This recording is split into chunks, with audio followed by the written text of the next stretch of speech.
Hello, and welcome to Real Film Snobs. I'm Angela Yeager. I'm pleased to have back on the show once again, Caitlin Stow. Welcome to the show, Caitlin. Hi, thank you. Thanks for having me. And Caitlin is back for it's June, which means it's Pride Month, and it's just an excuse to review some really awesome movies. And so we did an episode like this last year, although we managed to miss June, but that's okay. As I've said, it's Pride Month every month here on Real Film Snobs. And we've got some really exciting films. I'm pretty excited about a couple new ones and a couple little older ones. So it's a nice mix, I think. So let's just kick it off with our first movie, which is The People's Joker from 2024. Well, technically, if you look at IMDb, it says 2022, but it was released in 2024, directed by Vera Drew. Vera Drew wrote, directed, and stars in this as Joker the Harlequin slash Vera, a trans woman from Smallville, sorry, Kansas, trying to break into the world of stand-up comedy. Now, this film got a lot of attention when it first came out because Vera had some issues with possibly, it's still a little unclear to me. I don't know if Caitlin, you have more information, whether it was Warner Brothers or one of the big media conglomerates trying to shut this down because it is a parody, obviously, that, kind of pokes fun at Batman, Joker, kind of the whole DC universe, if you will. And then, of course, it also has quite a bit of fun with Saturday Night Live, which was actually one of my favorite parts of the movie. But what this movie does really well is Vera is able to really tell the story of really their coming out as a trans woman, as a person trying to break into comedy, a very kind of straight scene, particularly in this one that they talk about in the show, in the movie, which is like a Saturday Night Live type show. It's very obvious with the wonderful Maria Bamford doing the voice of Lauren Michaels, which I enjoyed thoroughly. And the other thing that I loved about this movie, and I just thoroughly enjoyed it, was kind of the lo-fi look and aspect of it. The whole movie was shot on green screen. And I actually loved the look of it. I'm excited to hear what you thought of it, Caitlin. But I enjoyed it. Everything from kind of the hand drawn aspects of it almost to it's very lo-fi in a way. And we actually have a couple movies where we'll be talking about that a little bit later with Borden and Flames, where we have some lo-fi aspects, which it is kind of a very punk aesthetic, I think, which I thoroughly enjoyed in this movie. So I'm anxious to hear what you had to say about it. Yeah, I love this movie so much. And I think the aesthetic is part of I think my favorite thing about this movie is that I feel like how it was made is the theme. Mhm. Like the production of it is almost the point of it. The story is important too, of course. And I love how she's able to marry sort of the satire, like high comedy, sort of like very in your face messaging, but also there's a real sincerity to it and a real Yeah. emotional depth and a real like earnestness and sort of simplicity and universality in the feelings and the insecurities and the journey of the character. And so I think that the marriage of that is really great. And the production, including all of the, blowback from, or I guess not blowback, but fight back from Warner Brothers and DC over copyright and her use of these characters that they own, I feel like is all part of the theme. It's this idea of being trans means living illegally, essentially. It means Hmm. living through rule breaking, living in a way that people will try to take from you and will try to say that they own your identity and they own who you are. And so I feel like that it's just so powerful that she just did it. She's just like, I'm just going to make a Batman movie because copyright shouldn't exist. And like all of this, it's just so inherent to transness and to, sort of moving beyond gender, and it all kind of works together. And it's just beautiful. It's just a beautiful, bold, thing. And I love at the end of the credits too. This isn't a spoiler, it's just a fun moment where she thanks DC and Warner Brothers for all the attention because Yeah. that fight brought so much more publicity to this movie than it normally would have gotten being so Oh low, yeah, for you sure. know, Because it's so crappy. lo-fi, it could have been Yeah. something that wouldn't even have had distribution, honestly, Yeah, if it exactly. hadn't. So in a way, it was like you said. And also the thing is, it's not exactly, it's not that it's critical of those. It doesn't really matter, I suppose, in the world of corporate IP. It's just like this is our thing, we own it. We don't care if it's if it's a loving parody or if it's, which it really is. It's not necessarily anti Yeah. Batman. If anything, I felt like it was more anti Saturday Night Live and more critical of the world of stand up comedy and how male centric, cisgendered, stand up comedy, particularly like mainstream stand up comedy is. But yeah, like you said, it's the fact that it was, kind of financed in the way it was and done on the fly and giving a big middle finger to the establishment is in and of itself part of the point. The story itself is nothing you haven't seen before. In a way, it's a very kind of typical coming of age story, right? Someone finding themselves, having their first love, having the first heartbreak, so those are things we've seen in movies before in terms of the overall story. It's the way it's told and the way it was put together, I think, that makes it really exciting. And just the brashness, it doesn't pull any punches. It just says everything it wants to say without, I guess, worrying about who it's going to offend, which I find refreshing. Yeah. I'm excited to see what she does next, and I hope this leads to more films and more stories like this. I don't know how successful it was, financially. The fact that it even got distribution at all, I suppose I should consider a miracle. But Yeah. I hope that she continues to get to make movies.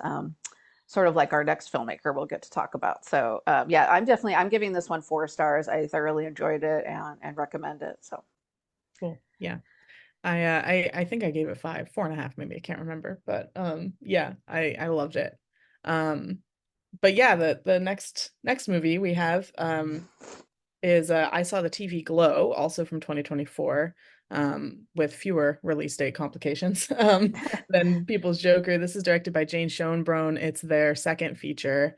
Their first feature was We're All Going to the World's Fair, which was definitely smaller. So this is bigger in terms of production and budget and sort of star power. So this stars Justice Smith. He plays a guy growing up or person growing up in the suburbs in the 90s and pretty repressed, pretty unhappy. And he meets Maddie, played by Bridget Lundy Payne, and she sort of introduces him to a different way of looking at the world using this TV show called The Pink Opaque. And they sort of bond over this TV show that sort of seems like it's on a fake network, but it seems like it's sort of supposed to be like a late night Nickelodeon type thing. That's for kids, but it's got a little spooky, got a little bit of an edge. And they sort of fall into this TV show together and bond over it as they're sort of growing up. And it's hard to summarize the plot because it gets a little crazy, but basically it's sort of about identity, it's about repression, it's about the suburbs, and it's about this sort of bond over media and our relationship with media and how we see ourselves in media, especially in sort of 90s era TV shows. I think this movie is a masterpiece. I think it is absolutely astonishing. There are a couple movies that have come up in my life that I watch and I almost get angry because I think I could never make something that good. Like Mm-hmm. that every once in a while that just hits me and I'm like, oh, I could never make something that good. But it's also like the greatest moment for me whenever that happens. And this was one of those. It's just so specific and clean and emotional. It's just raw emotion. Like every moment feels like a feeling put on screen. And there's especially one scene near the end where someone is just screaming in a place that you wouldn't normally Oh scream. yeah, And it that scene, is yeah. one of the best moments on film ever put to film, in my opinion. It's so powerful and heart-wrenching and just beautiful. And I don't know. I'm not usually one for like a sad film. I don't usually gravitate towards them, but this one is just so powerful and overwhelming, and it just washes over you, and it's just like a necessary experience. So yeah, it was pretty transcendent for me. Yeah, I was lucky enough to get to see this twice, and I do think it warrants repeat viewings because there is so much going on. And I saw the director's first film and was one of those Gen Xers who was not as impressed as other people were. I actually didn't love We're All Going to the World's Fair, mainly because I found it in parts very boring because it's a lot of it's just people watching a screen. So when I came into this one, I was really worried, like, oh, we're just going to be now watching TV instead of computer screens. But no, it's nothing like that. I was really blown away. I felt like the director came just leaps and bounds from the first film to the second film. And while I see the continuity, I mean, I think in this case, the bigger budget, but also maybe more maturity of ideas and vision. The visuals in this film alone are absolutely breathtaking, from the production and set design to the use of color throughout the color motifs of the pink throughout the film, and the performances, quite honestly. The actors, I thought, particularly Justice Smith, but also, and I'm sorry, I've already forgotten her name. The character, the actress that played Maddie, I thought Yeah. was Bridget just Lundy Payne, yeah. Bridget Lindy Payne, who I'd never seen before in any movie, and absolutely I thought was fantastic as Maddie, just absolutely blew me away. Because in this kind of movie, the characters having some emotional core that you can really, it really pulled me in. I was really rooting for these characters, and also my heart was breaking for his character in particular because he is so lost and he is so sad. As you mentioned, it is a very sad movie, actually. Um, and trapped in a way, and you desperately want him to find where he needs to go, and that journey, and there's so much going on, like you said, the use of the media. I actually am a 90s person. Grew up, I was a teenager during this period, so it was also interesting to me to see the director who is younger than me, but their filter of kind of the 90s and the take on TV. I mean, like in the 90s, there were so many teen TV shows that were so important to people, from My So-Called Life and Beverly Hills 90210, et cetera, et cetera. You know, these shows you could really get into. The X-Files. I actually thought about the X-Files a lot as I was watching this too, just from the fact of something you could kind of get into, like all the little conspiracy theories about it doesn't mean this or that. So there's just a lot of sophistication here, in terms of the amalgamation of all the media that the characters are consuming. But ultimately, again, it's another coming of age story in a way, but a much more heartbreaking one than The People's Joker. Yeah, I think my favorite thing about it is that we have so many trans coming of age stories where it shows you people figuring it out. They're like, oh, they had a hard time there, but in the end, they figured out who they are, and you They're either triumphant, usually, yeah. yeah, or just total, or they die. It's like either they like figure it out, they transition, it's all great, or they die. Feels like that's what the two options, but this one shows someone who isn't able to figure it out and doesn't die, and kind of shows you like what that looks like, and that's the heartbreak of it. And I think that's what makes it so important, because I think there's that missing story in our culture of like, this is what happens when we don't let this happen, when we don't support this, when we don't allow people to be who they are, and it's just Right. necessary. They Yeah. sit, and it's like a slower death, right? They just sort of Yeah. sit in the suburbs and slowly waste away. And Yeah, you're literally exactly. watching that happen on film. And we even see his character, he looks thinner and more drawn. And His chapped lips, and yeah. yes, yeah, he's literally decaying in front of us as a human Yeah. being. And it's really hard to watch. And also, as you said, just incredibly important. And I have to say, the use of, like I said, the music and the visuals and all the motifs that the director is using. I just felt like this was so much more sophisticated in a good way, than their first film, that I'm now even more excited. It's hard to imagine doing better than this, but I'm even Yeah. excited to see where they go with their career, as you said, because the amount of originality packed into this film is pretty amazing. And Yeah. definitely is a gut punch at times. The scene you particularly talked about with the screaming, the first time I saw it, I actually felt like my heart stopped for a second when I Yeah. watched the movie. I like kind of felt like, oh, it was very jarring, and in an emotional time at the movies. But definitely something I recommend if people still can't find it on a big screen to see, because as I mentioned, it is so visual.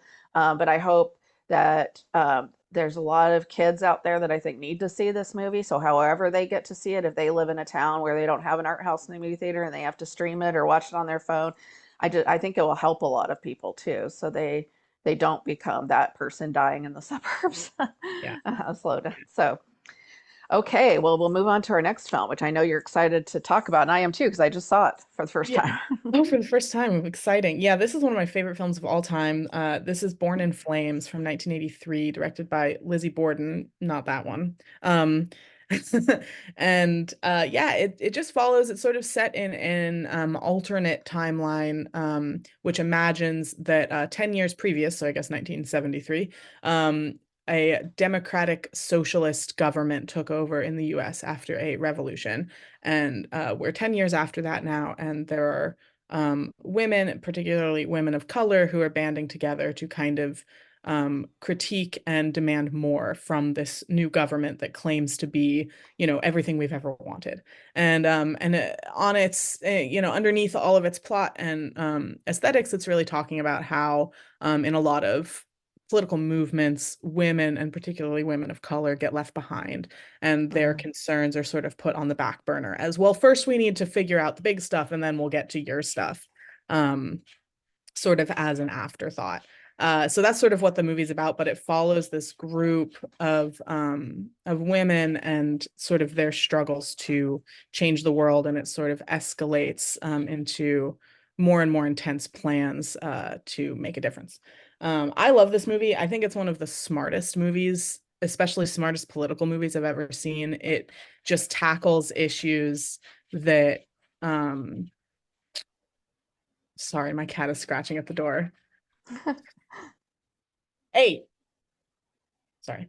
Um, That's anyway, it okay. tackles issues with nuance that a lot of movies don't bother with. It doesn't just give you the answers. It's not saying Hmm. like this is where we should be moving. It's asking the questions and it's complicating, and then it complicates that complication. It complicates that complication.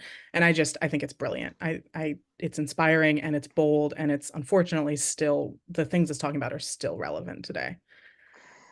Yeah, if not even more, Yeah. because yeah, watching this. So I watched it for the first time. It's been on my list forever. It's one of the big ones that is sort of like a gap in my in my filmography, if you will. I feel like I've seen most of the pretty critically acclaimed queer films, and so when you suggested this one, I was like, yay, that will give me an excuse to finally watch it. And also, I feel like we've got this thing going with Lizzie Borden films, although she only did a few, so we're gonna run out here pretty soon because I think Yeah. she's only got one other one because we did Working Girl. Was it Working Girls? Working Yeah. Women? Working Working girls. Girls in her the last episode, which was also really good, very different type of film than this one. What I really liked about this movie is it's obviously very punk, very DIY, very low budget in a good way. Lizzie Borden, it took her 5 years to make this, and literally was like she had $100 here and there. They'd go out and shoot a scene.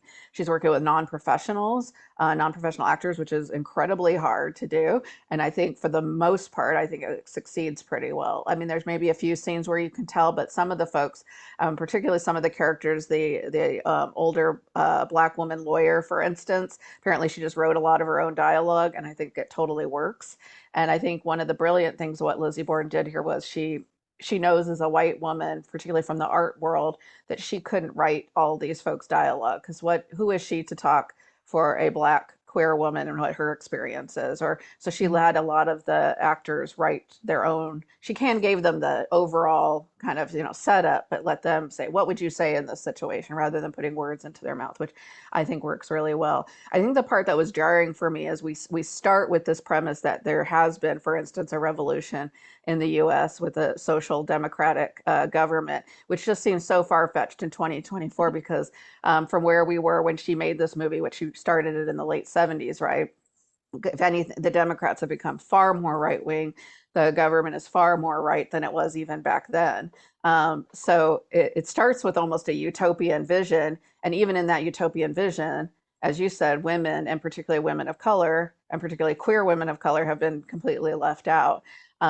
So there was parts of me that kept thinking like, wow, I mean, even where it's starting, I mean, there's a scene where they talk about, for instance, like, oh, maybe the government's going to consider giving housewives like stipends each month or giving them a salary to be housewives. And the thought that the US government would even consider that is so laughable. It's Yeah. like from where we are now compared to where we were in the late 70s when she made this movie. Um, but I think that the thought is, as you mentioned, very smart because it is true. We have these things where those of us who are on the progressive or on the left leaning side think, oh, if we just had all these things, you know, it'd be so much better for so many people. And maybe that might be true. We know that unless the establishment changes radically, as long as you know, men are in charge, and particularly white men, there's still this hierarchy that happens, right? And it's always women, and particularly women of color, who are at the bottom of that hierarchy. And that of what it explores, I think, is particularly um, relevant today. Yeah, and I think the vision of community building is really important. That I feel like I was comparing it in my mind to something like How to Blow Up a Pipeline, which came out recently and was, Hmm. definitely a call to action sort of political movie. And I love How to Blow Up a Pipeline, so this isn't a criticism of that. It's just a difference that I noticed that's so like secluded, and it's this like small group of people who are just pulling something off together. But I love with Born in Flames how it's about the big community. It shows you the scope of it. It shows you like the number of women who are fighting for change in different ways in their own little groups in their own communities, but all sort of in this wider picture of just work and women working for change. And there's so many just scenes of like montages of women just talking and gesticulating and just getting stuff done. And I find that incredibly powerful and inspiring, just in the Yeah. imagery and And also yeah. disagreeing, which I think is very realistic, Yeah, right? You know, they exactly. start, one of my favorite scenes in the movie is they start this group of women who show up on bicycles in New Hmm. York whenever someone's getting attacked. And I thought, in my head, I was like, that's a great idea because women don't feel safe on the streets. And that's great. And I thought, and then there's this other group that's kind of critiquing it like, this is lame. You know, this is all we're doing. There's people that want more violent action. There's, you know, there's differences of opinion about the way you should take action, which is also very realistic and happens in every political movement and often is what ends up killing a lot of the movements, to be quite honest, Yeah. because they can't come to an agreement on what you should do or what's the most effective action. So, and a lot of the way she incorporated, I felt like very clever incorporating the kind of backgrounds of the characters rather than explaining to us. They have the FBI files of the FBI who are profiling them, and Yeah. they're and that it's a very interesting, clever cinematic device I thought she employed to give us a little backstory about each character without like really stopping the narrative to do that. So, Yeah. so yeah, I thoroughly enjoyed it. I look forward to seeing it again. I definitely feel it's one that I have to rewatch to get. I wish I had had time to watch it more than once before we reviewed because I feel like there's a lot. It's a for an hour and 20 minutes, she packs a lot in. Yeah, it's a lot. Yeah. So, okay, great. Well, we have one more and we're doing perfect on time. And I'm super excited that you picked this one, Caitlin, because this one is one of my favorites. Okay, our next film is Victim from 1961 by director Basil Dearden. It's a British film about a character named Melville Farr. He's a successful lawyer with a thriving practice. He's even maybe going to get promoted to judge, and people are talking about him. And one day he gets a call from Boy Barrett, a young working class gay man with who he previously had a relationship. And it turns out that Boy Barrett is being blackmailed and is trying to escape. And it turns out there's this group of blackmailers who are blackmailing gay men all over London. And a lot of them are in positions of power and they're eager to stop the blackmailing. Melville Farr, after Boy Barrett kills himself, becomes very intent on outing the blackmailers, even at the peril of his own career. One of the reasons this film is so important historically is that when it came out in 1961, homosexuality was still illegal in England, and this film, in part, helped to change the law eventually, although I don't think it was until I wrote it down here, 67, I think, until it actually was removed. But it still helped. It helped to give the mainstream audiences that got to see it in England an idea of what was happening to gay men because of the fact that it was illegal. It was very easy to blackmail men in England, and this was actually happening. So it's based on kind of a thing that was happening in society of not an actual specific situation. But it's just, gosh, there's so much. One of the things, Basil Dearden did some film noirs as well, and he uses this really great, like black and white photography, film noirish look to kind of show that this is a group of people living life in the shadows. and to the peril of their lives, and it turns into kind of like a suspense thriller. Really, you have people, and there's a few red herrings as well. There's a group of these two men that hang out at the local pub where a lot of the gay men hang out, that are kind of listening in, and at first you think they might be the blackmailers. You're constantly wondering yourself as the audience member, who is the blackmailer? So just an absolutely brilliant film, and I know that you also love this film, Caitlin, so I'm excited to hear what you have to say about it.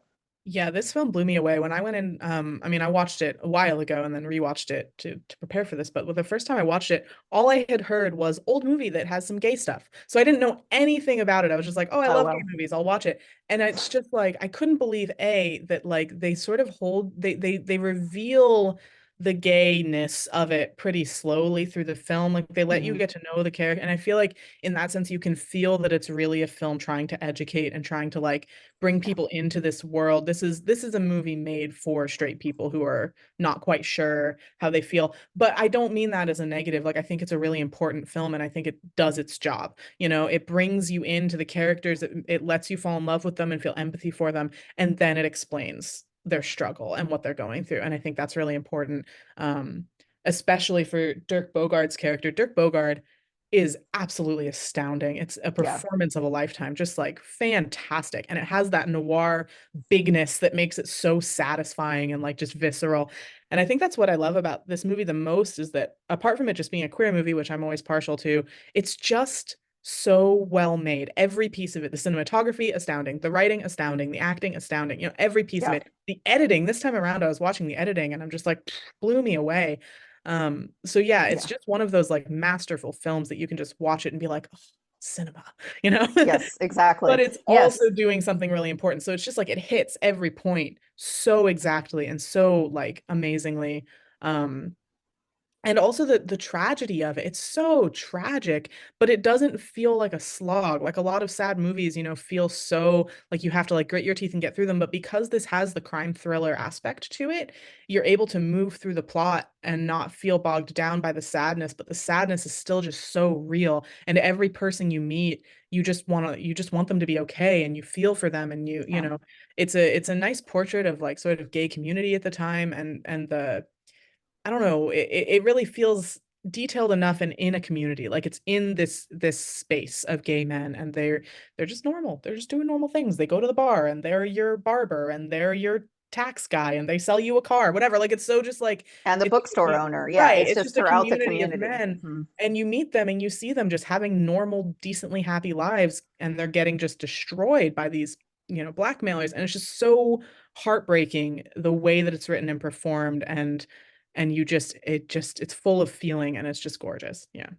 And you mentioned Dirk Bogarde. I do want to mention him because he should have won all the awards for this. He was a huge star in England when he was, he was an idol. He was and took a lot of risks in his career, as he was also a gay man and closeted for many years. And so just absolutely a fearless performance, I think. So I definitely recommend everyone check this film out. All the films actually we reviewed today, phenomenal group of films as always, Caitlin. So um, gosh, yeah, I don't even know how to wrap this up other than to say, see The People's Joker, see I Saw the TV Glow, see Born in Flames, and see Victim.